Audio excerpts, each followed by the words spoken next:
Okay so hello everyone.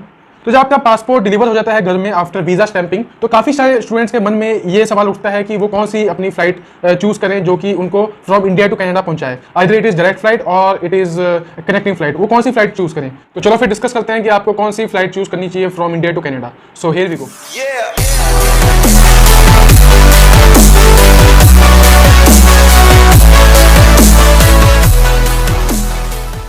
तो सबसे पहले आप ये जान लीजिए कि डायरेक्ट फ्लाइट्स के क्या क्या एडवांटेजेस हैं over connecting flights in the case of Covid. तो देखो भाई, जैसी सर्कमस्टांसेस हमने कोविड में फेस की हैं रिलेटेड टू फ्लाइट इश्यूज, तो मैं तो रिकमेंड करूंगा कि आप डायरेक्ट फ्लाइट्स को ही चूज करें, क्योंकि किसी भी कंट्री के बीच में जो एयर बबल एग्रीमेंट होता है वो कभी भी चेंज हो सकता है। सो एट द एंड आप ही को सफर करना पड़ेगा। दूसरी बात, अगर आप कनेक्टिंग फ्लाइट्स भी लेते हैं जैसे कि डेल्टा हो गई, जापान एयरलाइंस, लुफ्थांसा हो गई, एमिरेट्स भी चलती है फ्रॉम इंडिया टू कनाडा, तो उनके बीच में जो कंट्री का जो स्टे होता है वो राइट फ्रॉम 5 आवर्स से लेकर 10 आवर्स के बीच में स्टे हो जाता है। और दूसरी बात, आपको उस स्टे के दौरान ही अपना जो कोविड टेस्ट है वो कराना पड़ेगा। और बाई चांस अनफॉर्चुनेटली अगर आप कोविड पॉजिटिव निकलते हैं, मैं ये नहीं कह रहा कि आप निकलोगे, पर अगर आप निकलते हैं तब आपको उस कंट्री में क्वारंटीन होना पड़ेगा, जो कि आपको कॉस्ट करेगा काफी ज्यादा और दूसरी फॉर्मेलिटीज आपको पूरी करनी पड़ेगी। तो मैं तो रिकमेंड करूंगा कि इन सब फॉर्मेलिटीज को छोड़ के अगर आप डायरेक्ट फ्लाइट ही चूज करें तो बहुत बढ़िया है। अब बात करते हैं कुछ पॉइंट्स की जो कि आपको ध्यान में रखनी चाहिए जब आप अपनी जो एयर टिकट है वो बुक करा रहे हो या बुक कराने का सोच रहे हो। तो अगर आपका वीजा आपकी क्लासेस स्टार्ट होने से 2-3 महीने या 3-4 महीने पहले आ जाता है,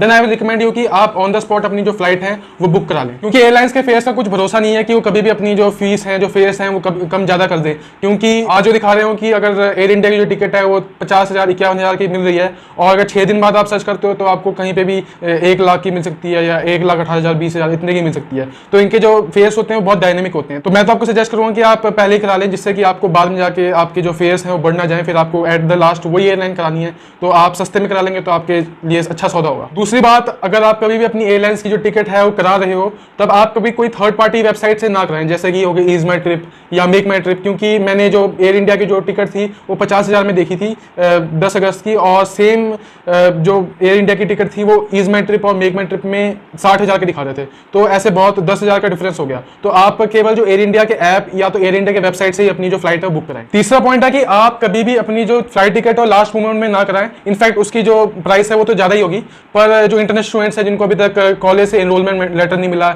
या कॉलेज से ट्रैवल सपोर्ट लेटर नहीं मिला ड्यूरिंग कोविड, तो इन सब लेटर्स का कुछ भरोसा नहीं है कि कितने हफ्ते लगा दें, 1 हफ्ता लगाएं, 2 हफ्ता लगाएं।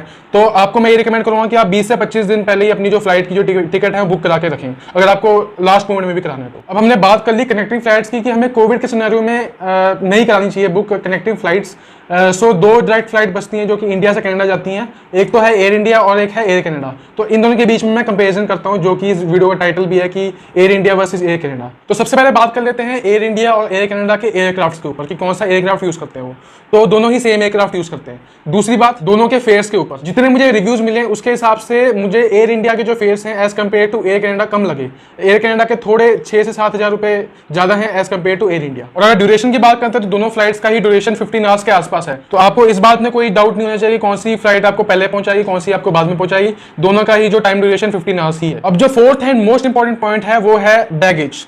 तो जो एयर कनाडा है वो 23 केजीज के 2 बैगेज और 7 केजीज का एक बैग और एक बैकपैक जो कि आपका लैपटॉप बैग होता है वो अलाउ करती है इंटरनेशनल स्टूडेंट्स को। पर जो एयर इंडिया है अकॉर्डिंग टू महाराजा पॉलिसी जो कि आपको दिख रही होगी स्क्रीन में, उसके तहत आपको जो स्टूडेंट्स को एक एक्स्ट्रा बैगेज जो कि 23 केजीज का बैगेज होता है उसका एक अलाउंस मिल जाता है, एक्स्ट्रा अलाउंस, जिसमें एयर इंडिया जो है वो प्लस पॉइंट ले लेती है एयर कनाडा से। और अगर आपको एयर कनाडा में अपना एक्स्ट्रा बैगेज का अलाउंस चाहिए, मतलब एक्स्ट्रा 1 बैग का अलाउंस चाहिए, तो आपको उसके लिए $2,050 जो कि करीब 18 से 20,000 के बीच में उसको आपको एक्स्ट्रा पे करने पड़ेंगे, तब जाके आपको एक एक्स्ट्रा बैगेज का अलाउंस मिलेगा। तो जो मैंने एयर इंडिया के जो रिव्यू सुने हैं उसमें बच्चे कहते हैं कि जो उनकी फ्लाइट एंटरटेनमेंट स्क्रीन्स होती हैं वो वेरी लेस वर्किंग होती हैं, कुछ ही वर्क करती हैं। बट जो एयर कनाडा की जो फ्लाइट एंटरटेनमेंट स्क्रीन्स होती हैं वो ऑलमोस्ट सभी वर्क करती हैं। तो अगर कोई भी एयर इंडिया में अपनी फ्लाइट बुक करा रहा है तो आई विल रिकमेंड देम कि आप अपने फोन में मूवीज या साउंड्स डाउनलोड करके ले जाएं, जिससे कि आपको जो 15 घंटे बैठ के आपको बोरिंग ना लगे, आप कुछ अपना काम प्रोडक्टिव काम कर पाएं। अब बात करते हैं रिफंड पॉलिसी की।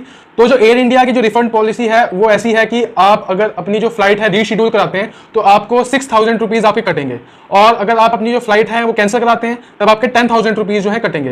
पर एज कम्पेयर टू अगर आप एयर कनाडा को देखते हो, तब आप अगर 24 आवर्स के बीच में अपनी जो फ्लाइट है वो कैंसिल करा देते हो आफ्टर बुकिंग, तो आपको जो जितने फुल फेयर है वो वापस मिल जाएगा। पर अगर आप 24 आवर्स के बाद कराते हो तब आपके 200 कैनेडियन डॉलर जो है वो कटेंगे, और जो बाकी जो पैसे हैं वो आपके वाउचर में ऐड हो जाएंगे, आपको वापस नहीं मिलेंगे, आपके जो एयर कनाडा का जो वाउचर होता है उसमें ऐड होंगे। तो जो लास्ट पॉइंट है वो है ओवरऑल कंफर्ट के ऊपर।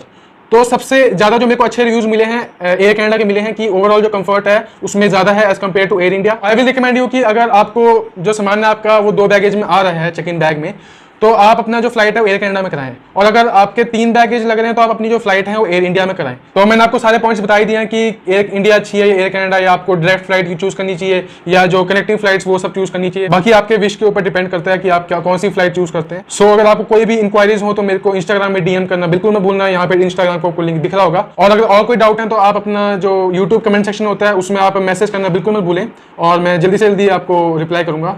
So that's it and I hope it will help you.